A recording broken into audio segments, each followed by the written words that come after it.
fire and blood in Edessa. The shadow of Shapur II darkened the east.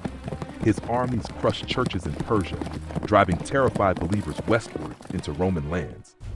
Edessa, perched on the border of empires, became a city of whispers.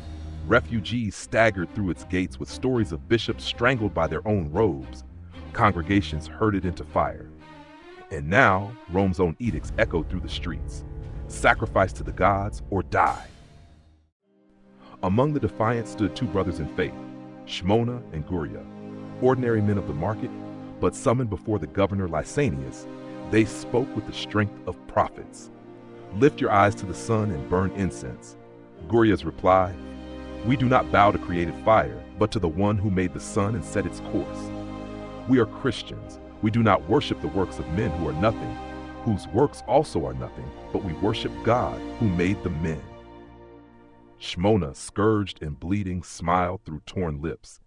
Strike us, burn us, cut us. We are already free men. For days they endured torture, yet the acts say their faces shone as if in prayer. At last they were dragged beyond the city wall. Swords flashed, dust swallowed their bodies. Their burial was secret, whispered among widows and deacons. But pilgrims soon crept to their graves, lighting lamps in defiance of the empire's darkness. Not long after, another was seized, Habib the deacon. By night he carried bread and wine to believers hiding in shadowed homes. Betrayed, he was dragged into the forum. Swear by the gods of Rome. I know but one Lord, the Christ who is risen, ne'er measured, almost hushed. Even under torture he spoke of one God.